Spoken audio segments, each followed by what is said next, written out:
Vous êtes de plus en plus nombreux à nous suivre et à participer à l'évolution de la chaîne Afrique N24, et sincèrement nous tenions à vous en remercier.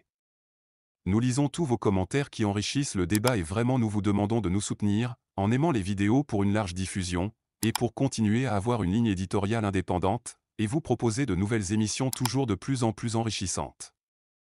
Ne restons pas passifs, soyons actifs. Merci et à bientôt. Monsieur, on va parler un peu de la politique, juste un peu avant de donner la parole aux auditeurs. Je suis sûr que beaucoup vont intervenir, ils vont parler de l'éducation. Alors, sur la politique, il y a encore quelques jours, une semaine environ, certains leaders des partis politiques, on peut les prendre comme ça, hein, qui ont appelé donc à l'union, ça fait rire un petit peu Michel, s'unir, vous l'avez écrit mercredi dernier, s'unir pour sauver le Togo. Bon, quand on voit Ouro Akpo, Jean Kissi, et l'autre c'est l'ancien du PNP là, oui, Ouro Akpo Tchatikwi. Ils parlent de quelle union? Sont-ils en train de parler de unir comme parti politique? Non, en réalité, ils ont sorti une tribune signé par les trois, Jean-Joël Kissi, Ducard. Bon, je ne sais pas s'il faut continuer à lui Ducard. Bon, oui, on ne va pas polémiquer là-dessus. Il y a Ouro Akpo, l'ancien donc de l'ANC. Oui. Et puis Ouro Akpo Tchatikwi, l'ancien du PNP. Donc ils ont sorti une tribune et demandent donc aux autres leaders, c'est-à-dire aux autres collègues, aux camarades, aux compagnons de lutte de l'opposition, donc de s'unir, de faire table rase de tout, et donc d'être ensemble pour sauver le Togo et donc pour l'alternance et le changement. En réalité, c'est la même musique finalement. Oui, on peut le dire ainsi. C'est à l'approche des scrutins, on se met ensemble. Après, on peut quand même se quitter. Oui, en réalité, le message en soi ne souffre d'aucune ambiguïté. C'est vrai, les leaders peuvent lancer un appel à l'union pour sauver. Sauf que c'est la pratique, c'est la réalité qui pose problème. Parce que ça fait des années que beaucoup ont lancé le même appel avant eux, mais ça n'a pas prospéré. Donc c'est l'opposition en soi qui ma foi, est devenue une opposition. C'est un conglomérat abyssal. On n'arrive pas à cerner l'opposition, parce que dans la même équipe, des gens ont dit ainsi c'est Eden Kodio, donc vaut mieux qu'il y a des reste là. Oui, il y a eu ce discours, si c'est Agboibo, donc c'est encore le RPT. Donc c'est les mêmes là, et après c'est les mêmes qui se sont retrouvés pour lancer des affaires, ils se sont retrouvés pour quelques semaines, quelques mois, et après bon, tout part en lambeau, et après ils se retrouvent en camp opposé, ils se rentrent dedans, et puis après ils se retrouvent pour dire... C'est cela, malheureusement, depuis plus d'une trentaine d'années, plus de 3 décennies, puisque si on prend le repère démocratique comme le 5 octobre 90, ou après donc ce discours de la bolle là, de juin 90, je crois, où on demande la main à s'ouvrir, et puis l'opposition rentre dedans avec le vent de l'Est et tout ça. Bon, nous en sommes encore là, pratiquement rien n'a changé. Vous prenez les mêmes de l'opposition, aujourd'hui ils sont ensemble, demain ils se retrouvent en cas opposé, ils se rentrent dedans, après demain ils se retrouvent, et pendant ce temps le régime aussi est là, 50 ans, cinquantenaire, et donc rien ne change. Mais malheureusement c'est cela. Malheureusement c'est cela. Parce qu'aujourd'hui ça nous comment je veux dire, c'est-à-dire que ça nous amène à nous poser une question: est-ce qu'ils sont sérieux à la fin? C'est-à-dire que à l'approche des élections, il y a toujours des unions, peut-être des façades, des circonstances, et nous savons ce qui va arriver après, quoi. Ils vont se faire la guerre et ça va se détruire. Ils vont recommencer. C'est pourquoi l'appel donc de Tipi est un peu prospéré. C'est-à-dire qu'on l'a vu comme un ovni, il est venu, personne ne lui connaît, donc lui on l'a tout de suite cru, beaucoup donc ont adhéré à sa vision, et vous avez vu ce qui s'est passé. Bien sûr. Le régime a failli, on a failli donc enterrer le régime.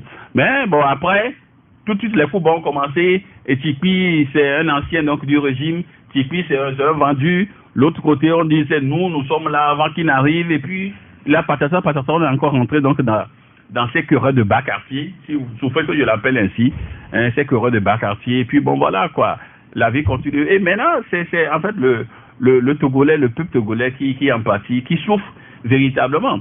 Parce qu'après, eux vont se retrouver, après il y aura des dialogues et tout, hein, certains même vont retrouver quelques pognons, hein, si je parle donc des 30 millions, là, les Togolais n'ont pas vu ça. Ils sont partagés, personne ne le sait. Voyez-vous, donc tout cela est bon. Et après on dit l'union et tout ça. Bon, peut-être que c'est pas une fatalité, hein, mais la situation togolaise va se décanter un jour. Et ça, j'en suis certain, parce qu'aucun régime ne peut être là éternellement. Ça, c'est un fait. Rien n'est éternel. Eux, si tôt ou tard, ils vont partir. Mais le mieux aussi pour eux, c'est d'avoir donc des gens capables qui les comprennent, une opposition assez forte pour que les choses puissent se prospérer. Mais si devant on ne voit rien, on considère que devant c'est maïs, si le régime sera surpris un bon matin. Michel, c'est du plan réchauffé. C'est du plan réchauffé. En réalité, bon, c'est un débat qui n'a même pas lieu d'être.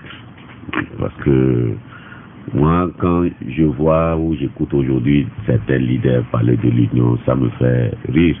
Puisque depuis 90, à ce jour, nous avons vu beaucoup de choses. Le code 1, code 2, le phare.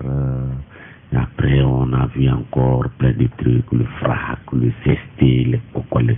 Aujourd'hui, le CAP 2015, DMP, DMK. Les histoires. Aujourd'hui, je pense que quand puis regarde ceux qui appellent à l'union. Bon, regarde ceux qui appellent là. Quand tu les vois, ils représentent quoi? L'autre là. Tatipi, par exemple, bon, il n'est plus dans le PNP. Jean Kissi, bon, c'est pas, il parle au nom du CAR ou bien, bon, il parle en tant qu'individu, et les autres, ça n'a pas. Non, ça ne.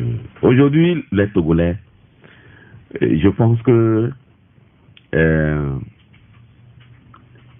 l'autre là disait quelque chose tout à l'heure, Sylvestre. Les Togolais ont compris que, bon, ces gens-là, c'est pas la peine de compter avec eux. Mais le régime non plus ne doit pas être content qu'en face, il n'y a rien. Oui. Oui. Le régime ne doit pas être content. Parce que quand il n'y a pas une opposition claire et nette, ce n'est pas bien aussi pour le régime. Parce que la nature peut fabriquer quelqu'un. La nature même peut fabriquer un opposant, il sera plus redoutable que les traditionnels. Donc, c'est pourquoi le pouvoir aussi a intérêt à avoir des gens organisés. Voilà, ça fait aussi fleurir ou bien ça fait aussi grandir la démocratie. Mais quand il n'y a pas, aujourd'hui quand vous regardez en face de UNIR, c'est des gens, bon, qui cherchent à manger, il n'y a pas. Ah oui, sérieusement? Non, ce n'est pas, non. Vous savez, quand en 2017, les Togolais, on envoyait les Togolais dans les rues, tout ça là, et ils traversaient les frontières pour aller prendre $20 000, ils mangeaient, ils ont bien fêté la fin d'année 2017, pendant que nous, les Togolais, on était là, rien. Donc, quand on comprend ça, il faut quand même faire attention avec. Aujourd'hui, moi, quand vous parlez de l'opposition aujourd'hui, je ne sais pas. Moi, ça dit que je me rappelle quand on était en 3e année d'université, il y a un cours qu'on avait, un de nos professeurs qui nous a dit que dans tout pays, lorsqu'il n'y a pas une opposition claire et nette, la nature peut fabriquer un opposant et il sera plus redoutable. Il faut faire donc attention. Attention. C'est pourquoi actuellement, comment ça est là? Ce n'est pas aussi. C'est pas. Si vous savez lire, si vous savez bien lire les sociétés, si vous avez connaissance de ce que c'est que l'histoire des pays, vous ne pouvez être content de comment la situation dans laquelle le Togo est actuellement. Parce que des opposants émettés, des gens qui, bon, aujourd'hui il y a qui, rien. Mais attention, quand c'est comme ça, c'est pas bon. En tout cas, à mon avis, ce que j'ai appris à l'université, c'est pas bien. D'accord. Il y a un auditeur qui nous dit, je vois que ces politiciens opposants remplacent des humoristes, car le Togo n'a plus d'humour, c'est de la pure comédie. Moi, je l'ai dit, d'organiser un concert d'humour au Palais des Congrès. Ça va les convenir mieux, dit donc cet auditeur. On comprend. Un autre qui nous dit, la politique et les politiciens ont tout gâché dans mon pays, le Togo. Je me demande, la politique, c'est quoi au juste, dit donc l'auditeur. Et là, un mot là-dessus, on donne notre parole aux auditeurs ensuite. Bon, je crois que mes confrères ont tout dit. Aujourd'hui, ce qui se passe au niveau de l'opposition, je crois que tout le monde fait les constats. Et ça aussi, ça, la faute au manque d'alternance qu'il y a eu à la tête des partis politiques, où les partis politiques de l'opposition sont longtemps présidés, ou ont été longtemps présidés par des gens depuis 90, des gens qui sont restés jusqu'à faire la politique avec les enfants de ceux qu'ils combattaient. Et aujourd'hui, on se retrouve devant ce constat. On n'a personne aujourd'hui pour porter le flambeau. Et quand vous regardez, par exemple, le quiproquo qu'il y a sur la zone 1 aujourd'hui, c'est symptomatique de cette insuffisance, de cette incapacité de l'opposition à trouver des solutions. Mais moi, je les écoute sur les radios, ils crient qu'il faut reprendre le recensement dans la zone 1, etc. Nous-mêmes, on demande qu'on reprenne le recensement dans la zone 1 parce qu'on a beaucoup de gens qui ne se sont pas fait recenser. Mais aujourd'hui, nous, en tant que journalistes, si les politiques font aussi notre travail, c'est-à-dire qu'ils sont derrière le micro à parler, à écrire, à parler. Mais aujourd'hui, qui va définir la stratégie? C'est pas nous, les journalistes, qui vont définir la stratégie. Et donc, un homme politique, il est à la tête d'un parti politique, à part sa façon de parler, il définit une stratégie. Mais aujourd'hui, personne n'a sorti un chiffre, par exemple, par rapport à ces militants qui disent qu'il y a sur mes 200 militants, seulement 50 se sont fait recenser dans la zone 1. Mais ça aussi, c'est un problème. C'est-à-dire qu'un parti ne peut pas venir faire des incantations. Oui, mais vous avez des militants. La base, c'est combien? 300, 400, 500. Sur vos 500 militants à Lomé, par exemple, combien se sont fait recenser? C'est facile de demander, non? Ou bien, c'est facile de demander. Les cadres d'électeurs. Oui, mais sauf qu'il y a des gens qui peuvent voter pour vous, mais sans qu'ils soient votre électeur. Mais je ne parle pas de vote. Je parle d'abord de cadres d'électeurs. Oui, mais vos militants, vous les connaissez, non? Oui, à Lomé. Mais vous avez une base. Mais posez-leur la question, vous avez fait quoi? Est-ce que vous avez votre cadre d'électeur? Oui, non. Oui, non, oui, non. Et que vous avez des statistiques, des chiffres clairs. Par exemple, nous, dans tel parti politique, nos militants Lomé sont au nombre de 1 million. D'accord? C'est un exemple que je donne.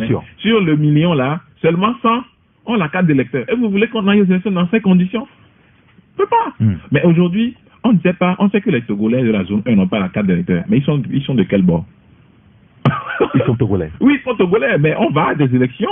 Les élections, c'est la politique. Et on va voter pour des partis. D'abord, c'est pour des gens qui représentent des partis. Et donc, je te vote parce que le parti que tu représentes, c'est le parti que je soutiens. Oui, bien sûr. On ne va pas voter pour la société civile. On vote pour la politique. Et donc, les leaders politiques peuvent être en mesure de nous dire clairement, exactement, combien de militants chez eux. Si chaque parti politique venait au CPC avec des chiffres comme ça, vous pensez que le débat ne va pas être ouvert? Mais c'est pas facile, c'est trop facile de faire le travail des journalistes. Il faut reprendre le recensement dans la zone 1. Il faut reprendre le recensement dans la zone 1. Nous aussi, on dit qu'il faut reprendre le recensement dans la zone 1. Maintenant, qui va faire? Monsieur, merci beaucoup. Il y a un auditeur qui dit, si on accuse l'opposition, le parti au pouvoir fait-il mieux? Il faut rappeler au peuple que ce n'est pas les leaders qui font une opposition, mais la population qui souffre. Dit donc cet auditeur-là. Très bien, ça nous ouvre, n'est-ce pas, le standard maintenant pour le direct et pour les auditeurs qui peuvent nous appeler sur le 92 60 81 81 92 60 81 81. Un premier auditeur, allô? Oui, allô? Bonjour. Monsieur Pelé. Monsieur Pelé, comment allez-vous? Très bien. Nous vous écoutons. Bon, au fait, au Togo, je pense que on tourne toujours élection, bastonnage, dialogue, et puis répétition, rébellion. Donc, tout ça là, je pense qu'il faut aussi dire quelque chose. Nous sommes des citoyens, d'abord avant d'être des politiciens, et l'affaire ici, ça ne préoccupe pas seulement les partis politiques. Surtout que des partis politiques aujourd'hui, tout est défini, parce que nous sommes au-delà des partis politiques. Lorsque le pouvoir en place, qui dit qu'il est bon, déjà, aux élections passées en 2020, il a dit qu'il est à 70%. Après tout, Pataka, il a dit qu'il est à 70%. Maintenant, qu'est-ce qui lui empêche d'organiser une élection transparente? Vous dites que vous êtes un grand parti politique. On veut savoir quel est le baromètre. Avec quoi on peut mesurer un parti politique? Lorsqu'on va à une élection et on encercle avec des armes efficaces un candidat seul qui a été à cette élection, mais c'est dommage, il faut toujours dire, nos journalistes, je vous en prie, ce qui se passe aujourd'hui, c'est affaire du leader de Fonia Sindé, qui a tout le pouvoir. qui n'a pas besoin de dialoguer. Avec les yeux fermés, il peut gouverner ce pays. Il est né à la présidence. D'accord. Depuis 1966 qu'il est né. Son papa a pris le pouvoir le 2 février 1963. Il a toutes ces capacités-là. Institution, coup constitutionnel, coup d'appel, coup de presse, patati patata. Même le chef de l'opposition même, c'est dans sa poche. Monsieur Pelé, merci de nous avoir appelés, d'avoir donné votre point de vue sur ce sujet politique. Il n'y a pas que la politique que nous avons abordée ce matin. On a parlé de la paix, le sommet là qui se déroule à Lomé, qui prend fin donc cet après-midi. On a parlé de l'éducation. On a parlé naturellement de politique. C'est un auditeur qui nous dit, ces individus qui parlent d'union de l'opposition, vraiment, ces trois personnes sont mal placées pour nous parler d'union et qu'ils retournent faire union avec leur parti d'origine, dit l'auditeur. Un autre téléphone, allô? Oui. Bonjour. Bonjour le plateau. Comment allez-vous, cher ami? Oui, ça va. C'est monsieur? Francis. Monsieur Francis, nous vous écoutons. Oui, je salue le plateau dans son ensemble et félicitations pour le débat. Merci à vous. Vraiment. Alors, vous cochez quel sujet, Francis? Je voudrais parler de l'éducation. Allez-y. Le bâton. Il faut le bâton pour que ça change. Aujourd'hui, nous voyons tout ce qui se passe en Europe et vient immédiatement, on veut l'implanter dans les pays africains. Avons-nous les mêmes cultures? Avons-nous graduellement évolué de la même façon? Mais j'ai fait le collège protestant. Certes qu'il n'y avait pas de bâton, mais on te punit des fois pour aller labourer. Et j'ai vu un enfant d'une grande personnalité, d'une grande autorité, première autorité de ce pays, être sanctionné au collège protestant de Lomé. Ah oui, c'est qui? Renvoyé. C'est qui? Arrivé à la maison, le papa l'a tapé correctement. Le papa l'a tapé correctement. C'est-à-dire qu'il a été festoyé. Oui, c'était un festin pour lui, le bâton. Donc moi, je voudrais simplement dire, au collège protestant, il y avait ce livret qu'on appelait livret scolaire, relations parents et l'école. Où c'était adressé directement aux parents qui devaient signer, viser et être là le lendemain. Vous n'êtes pas là, on vous renvoie l'enfant. Et les classes n'étaient pas pléthoriques. Je me rappelle encore 2 secondes, nous n'étions que 30. En première, nous n'étions que 20. En terminale, 20. Et là, on a eu 100%. Et ce cahier d'échange vraiment permettait à ce que les choses se fassent. Au collège, au lycée de Tokoin, c'était la rigueur, avec le proviseur à Bodian. Au lycée 2 février, au lycée général, il y a des mains. Le lycée technique, il y a des mains. Donc, je voudrais très sincèrement dire que il nous faut le bâton. Même dans la Bible, le bâton est recommandé. Et ce n'est pas Daniel et Nathan qui vont me dire le contraire. Merci beaucoup, Francis. Je vous souhaite de passer une bonne journée. Il y a un auditeur qui nous dit justement sur la question de l'éducation du bâton. On interdit le bâton à l'école. On ne pratique plus l'éducation civique et morale à l'école. La prévention routière, tous ces trucs qui feront de nos enfants des hommes responsables dans l'avenir sont bannis. Je me demande quel sera l'avenir de nos enfants, dit donc cet auditeur-là. Allô? Allô, bonjour. Bonjour. Daïsi, comment allez-vous? Oh, ça va. Très bien, heureusement. Nous vous écoutons. Je viens d'apprendre qu'il y a encore un sommet à Lomé, c'est ça?